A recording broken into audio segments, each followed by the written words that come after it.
Some very odd things about the Moon in 1835 Part 1. The Internet is covered in hoaxes, you see one every day.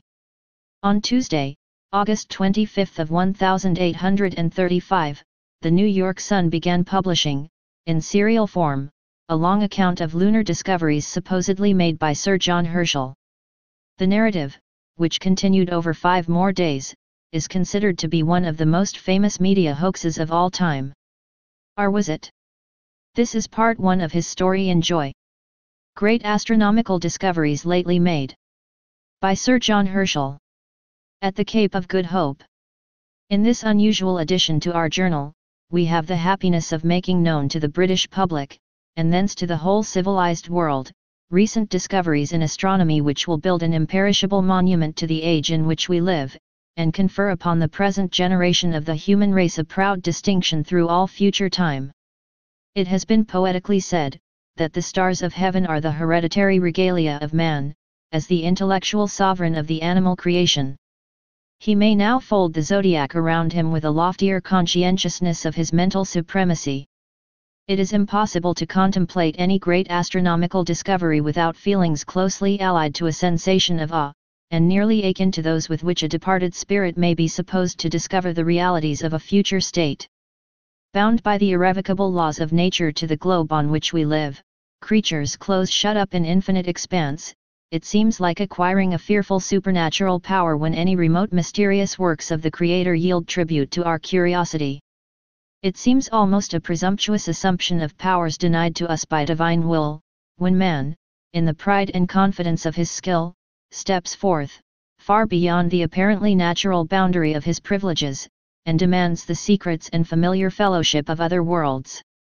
We are assured that when the immortal philosopher to whom mankind is indebted for the thrilling wonders now first made known, had at length adjusted his new and stupendous apparatus with the certainty of success, he solemnly paused several hours before he commenced his observations, that he might prepare his own mind for discoveries which he knew would fill the minds of myriads of his fellow men with astonishment, and secure his name a bright, if not transcendent conjunction with that of his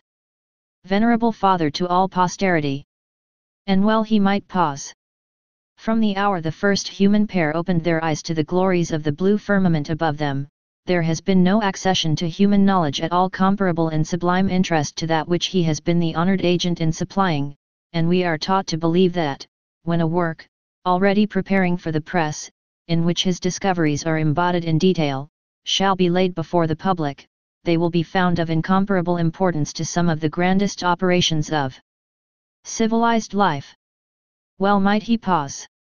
He was about to become the sole depository of wondrous secrets which had been hid from the eyes of all men that had lived since the birth of time.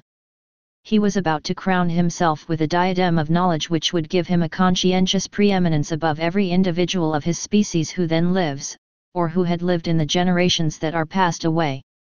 He paused ere he broke the seal of the casket which contained it.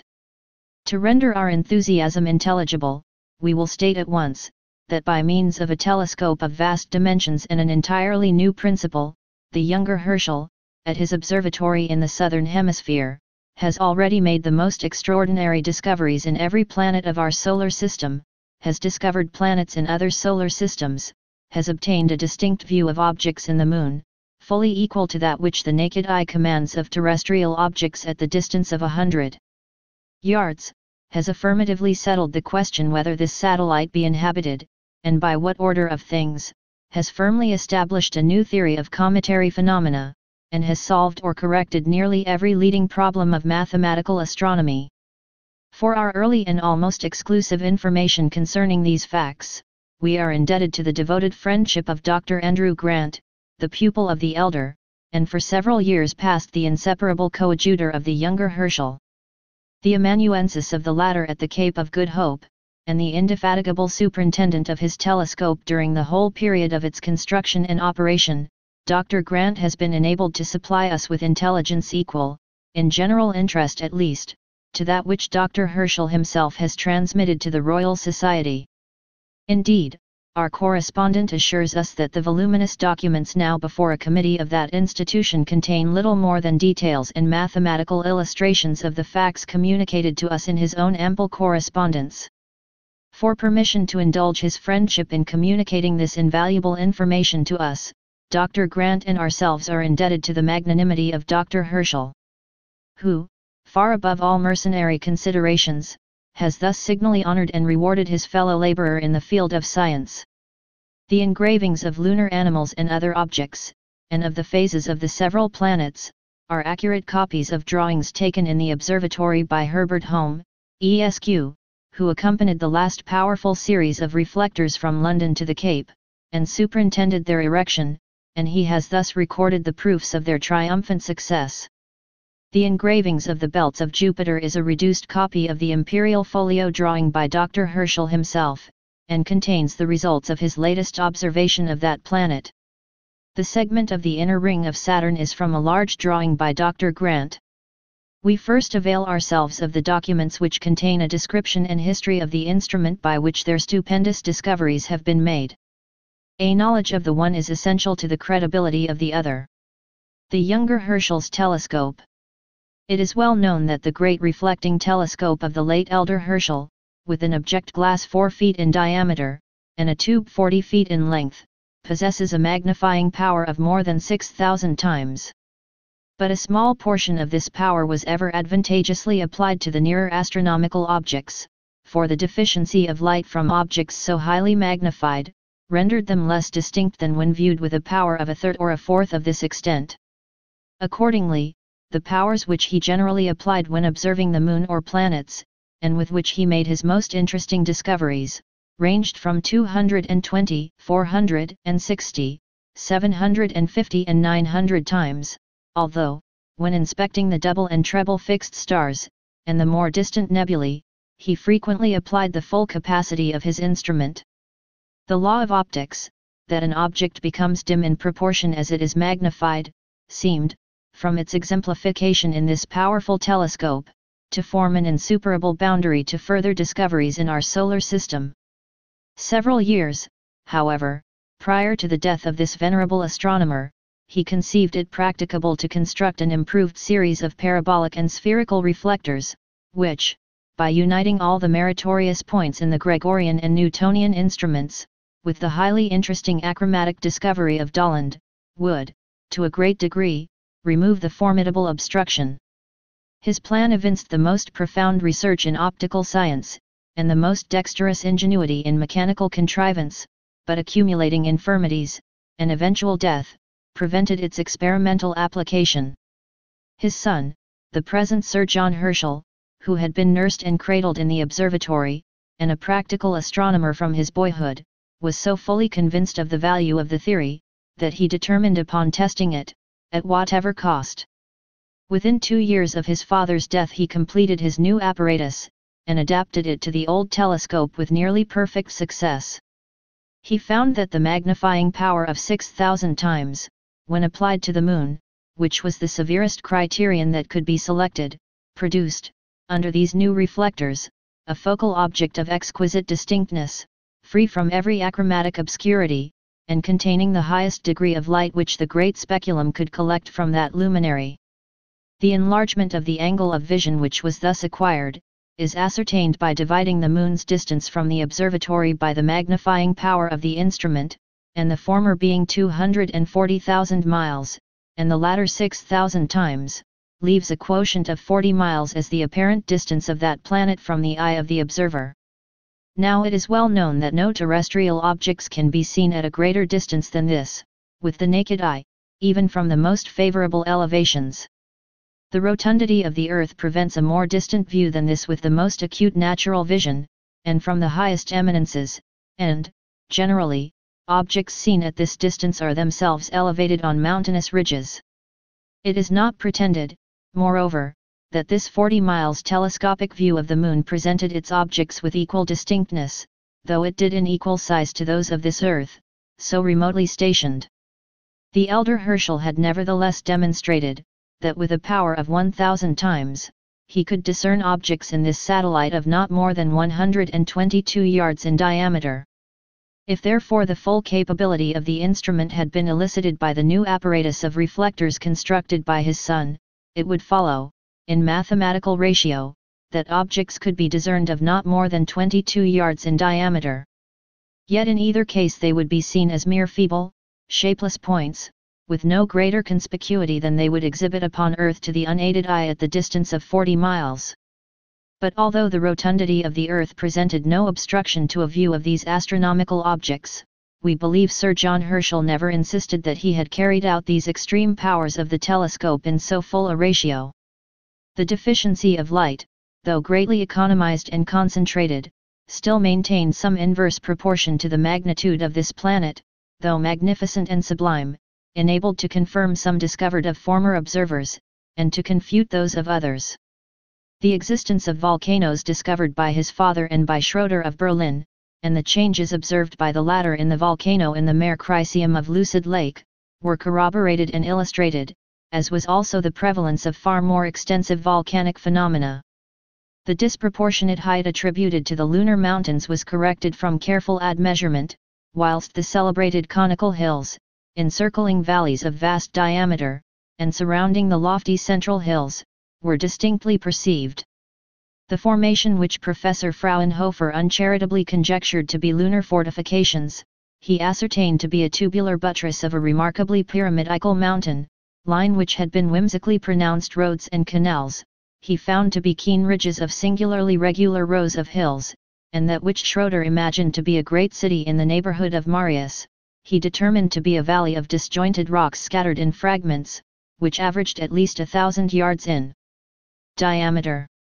Thus the general geography of the planet, in its grand outlines of cape, continent, mountain, ocean, and island, was surveyed with greater particularity and accuracy than by any previous observer, and the striking dissimilarity of many of its local features to any existing on our own globe, was clearly demonstrated.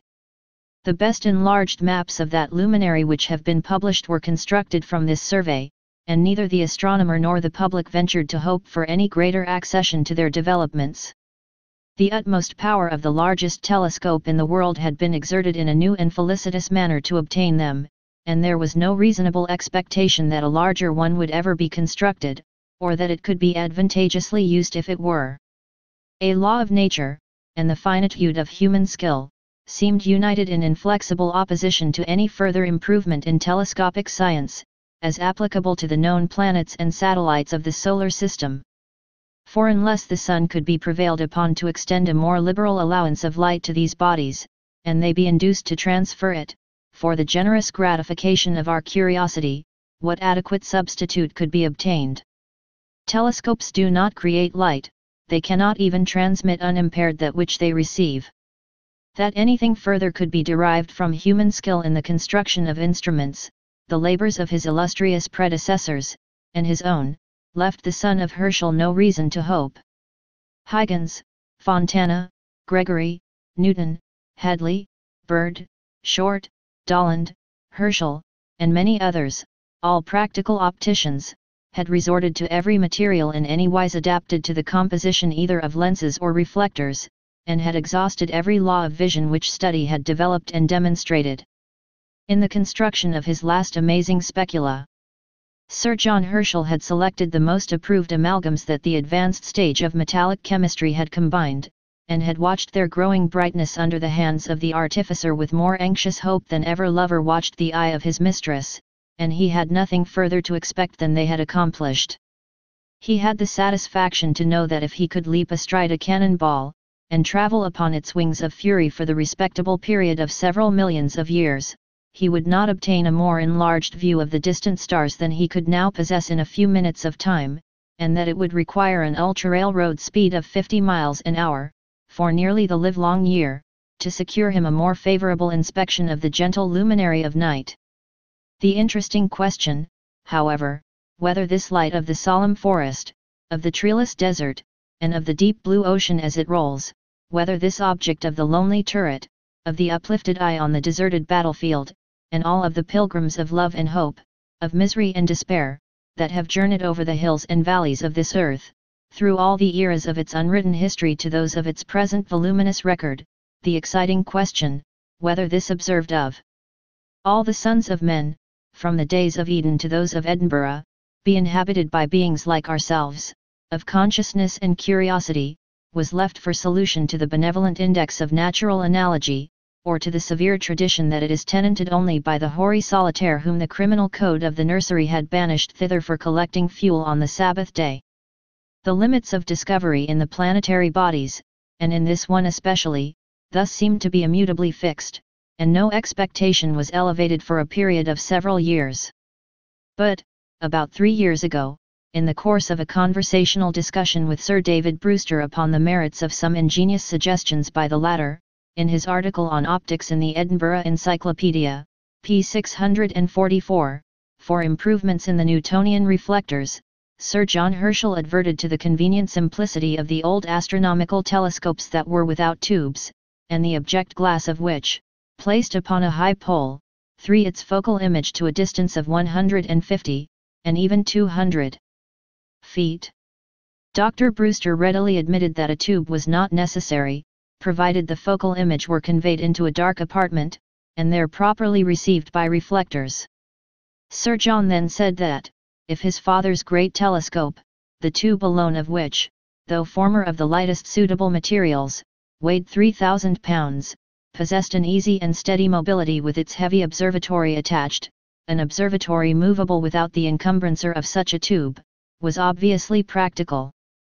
This also was admitted, and the conversation became directed to that all-invincible enemy, the paucity of light in powerful magnifiers. After a few moments' silent thought, Sir John diffidently inquired whether it would not be possible to effect a transfusion of artificial light through the focal object of vision. Sir David, somewhat startled at the originality of the idea, paused a while, and then hesitatingly referred to the irrefrangibility of rays, and the angle of incidence. Sir John, grown more confident, adduced the example of the Newtonian reflector, in which the refrangibility was corrected by the second speculum, and the angle of incidence restored by the third. And, continued he, why cannot the illuminated microscope, say the hydrooxygen, be applied to render distinct, and, if necessary, even to magnify the focal object? Sir David sprang from his chair in the ecstasy of conviction, and leaping halfway to the ceiling, exclaimed, "Thou art the man!" Each philosopher anticipated the other in presenting the prompt illustration that if the rays of the hydrooxygen microscope passed through a drop of water containing the larvae of a gnat and other objects invisible to the naked eye, rendered them not only keenly but firmly magnified to dimensions of many feet, so could the same artificial light, passed through the faintest focal object of a telescope, both distinctive, to coin a new word for an extraordinary occasion, and magnify its feeblest component members. The only apparent desideratum was a recipient for the focal image which should transfer it, without reframing it, to the surface on which it was to be viewed under the revivifying light of the microscopic reflectors. In the various experiments made during the few following weeks, the cooperative philosophers decided that a medium of the purest plate glass, which it is said they obtained, by consent, be it observed, from the shop window of Mons. de Sanges, the jeweller to His Ex-Majesty Charles X, in High Street, was the most eligible they could discover. It answered perfectly with a telescope which magnified 100 times, and a microscope of about thrice that power. Sir John Herschel then conceived the stupendous fabric of his present telescope. The power of his father's instrument would still leave his distant from his favourite planet nearly 40 miles, and he resolved to attempt a greater magnifier. Money, the wings of science as the sinews of war, seemed the only requisite, and even the acquisition of this, which is often more difficult than the task of Sisyphus, he determined to achieve. Fully sanctioned by the high optical authority of Sir David Brewster, he laid his plan before the Royal Society, and particularly directed it to the attention of His Royal Highness the Duke of Sussex, the ever-munificent patron of science and the arts. It was immediately and enthusiastically approved by the committee chosen to investigate it, and the chairman, who was the royal president, subscribed his name for a contribution of £10,000, with the promise that he would zealously submit the proposed instrument as a fit object for the patronage of the privy purse. He did so without delay, and His Majesty, on being informed that the estimated cost was £70,000, naively inquired if the costly instrument would conduce to any improvement in navigation. On being informed that it undoubtedly would, the Sailor King promised a carte blanche for the amount which might be required. Sir John Herschel had submitted his plans and calculations in adaptation to an object glass of 24 feet in diameter, just 6 times the size of his venerable father's. For casting this ponderous mass, he selected the large glasshouse of Messrs. Hartley and Grant, the brother of our invaluable friend Dr. Grant, at Dumbarton. The material chosen was an amalgamation of 2 parts of the best crown with one of flint glass, the use of which, in separate lenses, constituted the great achromatic discovery of Dolland. It had been found, however, by accurate experiments, that the amalgam would as completely triumph over every impediment, both from irrefrangibility and discoloration, as the separate lenses. 5 furnaces of the metal, carefully collected from productions of the manufactory, in both the kinds of glass, and known to be respectively of nearly perfect homogeneous quality, were united, by one grand conductor, to the mound, and on the 3rd of January, 1833, the first cast was effected. After cooling 8 days, the mound was opened, the glass found to be greatly flawed within 18 inches of the center. Notwithstanding this failure, a new glass was more carefully cast on the 27th of the same month, which upon being opened during the first week of February, was found to be immaculately perfect, with the exception of 2 slight flaws so near the line of its circumference that they would be covered by the copper ring in which it was designed to be enclosed. The weight of this ponderous lens was 14,826 pounds or nearly 7 tons after being polished, and its estimated magnifying power 42,000 times. It was therefore presumed to be capable of representing objects in our lunar satellite of little more than 18 inches in diameter, providing its focal image of them could be rendered distinct by the transfusion of article light. It was not, however, upon the mere illuminating power of the hydro-oxygen microscope, as applied to the focal pictures of this lens, that the younger Herschel depended for the realization of his ambitious theories and hopes. He calculated largely upon the almost unlimited applicability of this instrument as a second magnifier, which would supersede the use, and infinitely transcend the powers of the highest magnifiers in reflecting telescopes. So sanguinely, indeed, did he calculate upon the advantages of this splendid alliance, that he expressed confidence in his ultimate ability to study even the entomology of the moon, in case she contained insects upon her surface. Having witnessed the completion of this great lens, and its safe transportation to the metropolis, his next care was the construction of a suitable microscope, and of the mechanical framework for the horizontal and vertical action of the whole. His plans in every branch of his undertaking having been intensely studied, even to their minutest details, were rapidly executed. He awaited only the appointed period at which he was to convey his magnificent apparatus to its destination. A correspondence had for some time passed between the boards of England, France, and Austria, with a view to improvements in the tables of longitude in the southern hemisphere, which are found to be much less accurate than those of the northern. The high opinion entertained by the British Board of Longitude of the principles of the new telescope, and of the profound skill of its inventor, determined the government to solicit his services in observing the transit of Mercury over the Sun's disk, which will take place on the 7th of November in the present year, and which, as it will occur at 7h. 57 m55s. night, conjunction, meantime, and at 8h. 12 m22s. middle, true time, will be invisible to nearly all the northern hemisphere. The place at which the transits of Mercury and of Venus have generally been observed by the astronomers of Europe, when occurring under these circumstances, si the Cape of Good Hope, and no transit of Venus having occurred since the year 1769, and none being to occur before 1874, the accurate observation of the transits of Mercury, which occur more frequently, has been found of great importance both to astronomy and navigation.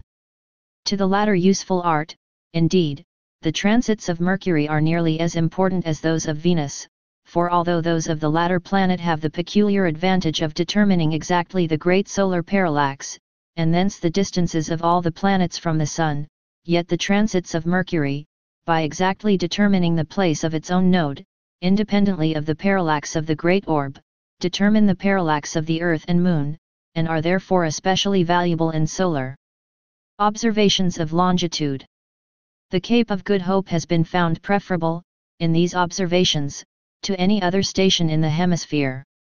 The expedition which went to Peru, about the middle of the last century, to ascertain, in conjunction with another in Lapland, the true figure of the Earth, found the attraction of the mountainous regions so strong as to cause the plumb line of one of their large instruments to deflect 7 or 8 seconds from the true perpendicular, whilst the elevated plains at the Cape unite all the advantages of a lucid atmosphere with an entire freedom from mountainous obstruction. Sir John Herschel, therefore, not only accepted the appointment with high satisfaction, but requested that it might commence at least a year before the period of the transit, to afford him time to bring his ponderous and complicated machinery into perfect adjustment, and to extend his knowledge of the southern constellations. His wish was immediately assented to, and his arrangements being completed, he sailed from London on the 4th of September, 1934, in company with Dr. Andrew Grant, Lieutenant Drummond, of the Royal Engineers (FRAS), and a large party of the best English mechanics. They arrived, after an expeditious and agreeable passage, and immediately proceeded to transport the lens, and the frame of the large observatory, to its destined site, which was a piece of tableland of great extent and elevation, about 35 miles to the northeast of Cape Town, and which is said to be the very spot on which de Lacaille, in 1750, constructed his invaluable solar tables, when he measured a degree of the meridian, and made a great advance to exactitude in computing the solar parallax from that of Mars and the Moon. Sir John accomplished the ascent to the plains by means of 2 teams of oxen, of 18 each, in about 4 days, and, aided by several companies of Dutch boors, proceeded at once the erection of his gigantic fabric. The ground plan of the structure is in some respects similar to that of the Herschel telescope in England, except that instead of circular foundations of brickwork, it consists of parallel circles of railroad iron, upon wooden framework, so constructed that the turnouts, or rather turn-ins, from the largest circle, will conduct the observatory, which moves upon them, to the innermost circle, which is the basis of the lens works, and to each of the circles that intervene. The diameter of the smallest circle is 28 feet, that of the largest our correspondent has singularly forgotten to state, though it may be in some measure computed from the angle of incidence projected by the lens, and the space occupied by the observatory. The latter is a wooden building 50 feet square and as many high, with a flat roof and gutters of thin copper. Through the side proximate to the lens, is an aperture 4 feet in diameter to receive its rays, and through the roof another for the same purpose in meridional observations. The lens, which is enclosed in a frame of wood, and braced to its corners by bars of copper, is suspended upon an axis between 2 pillars which are nearly as high as those which supported the celebrated quadrant of Ulegbeg, being 150 feet. These are united at the top and bottom by cross pieces, and strengthened by a number of diagonal braces, and between them is a double capstan for hoisting the lens from its horizontal line with the observatory to the height required by its focal distance when turned to the meridian, and for elevating it to any intermediate degree of altitude that may be needed. This last operation is beautifully regulated by an immense double sextant, which is connected and moves with the axis of the lens, and is regularly divided into degrees, minutes, and seconds, and the horizontal circles of the observatory being also divided into 360 degrees, and minutely subdivided, the whole instrument has the powers and regularity of the most improved theodolite. Having no tube, it is connected with the observatory by 2 horizontal levers, which pass underneath the floor of that building from the circular basis of the pillars, thus keeping the lenses always square with the observatory, and securing to both a uniform and simple movement.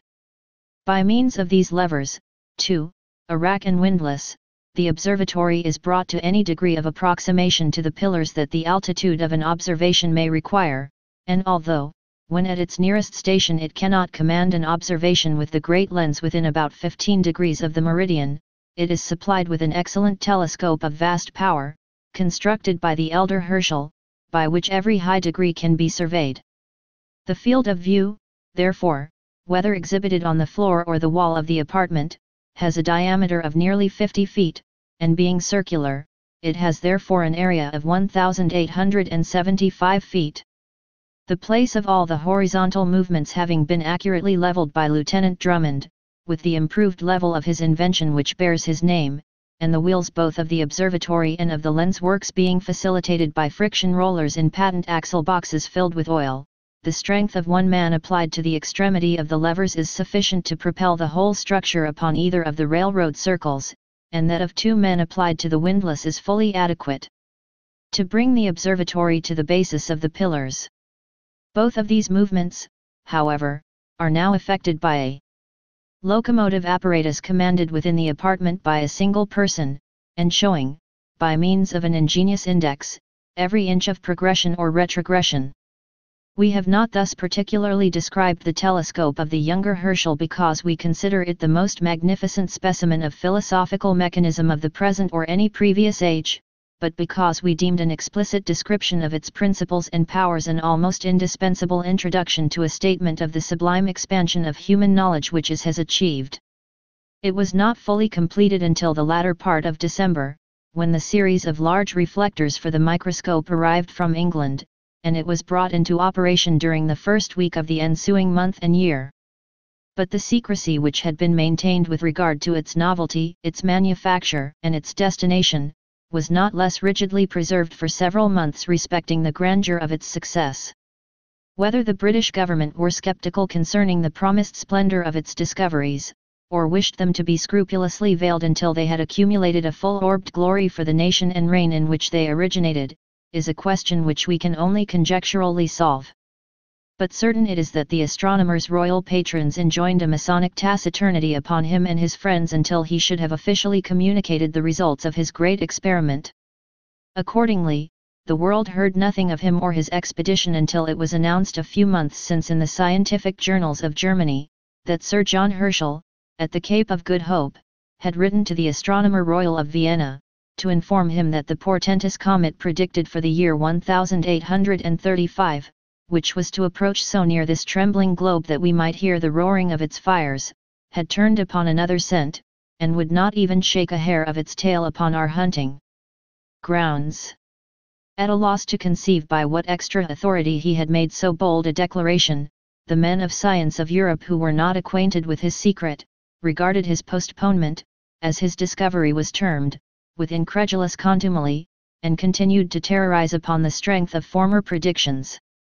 Stay paranoid, my friends.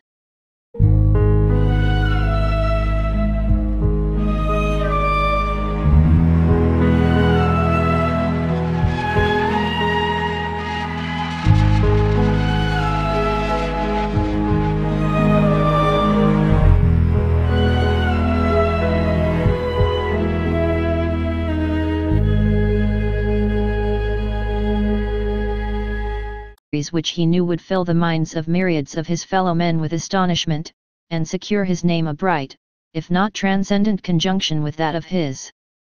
venerable father to all posterity. And well he might pause. From the hour the first human pair opened their eyes to the glories of the blue firmament above them, there has been no accession to human knowledge at all comparable in sublime interest to that which he has been the honored agent in supplying, and we are taught to believe that, when a work, already preparing for the press, in which his discoveries are embodied in detail, shall be laid before the public, they will be found of incomparable importance to some of the grandest discoveries supposedly made by Sir John Herschel.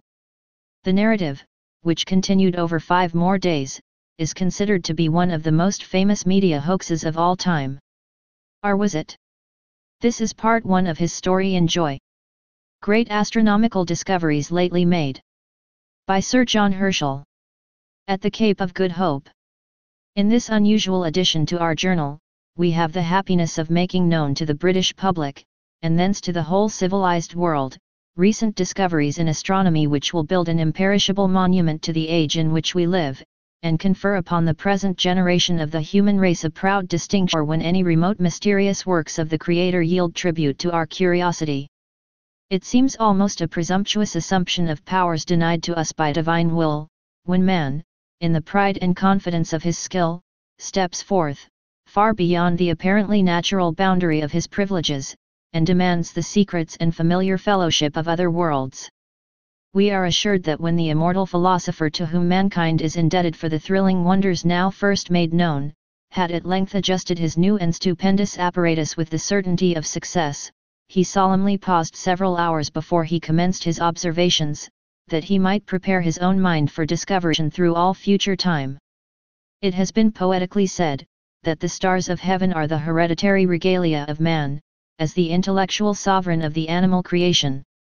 He may now fold the zodiac around him with a loftier conscientiousness of his mental supremacy. It is impossible to contemplate any great astronomical discovery without feelings closely allied to a sensation of awe, and nearly akin to those with which a departed spirit may be supposed to discover the realities of a future state. Bound by the irrevocable laws of nature to the globe on which we live, creatures close shut up in infinite expanse, it seems like acquiring a fearful supernatural power.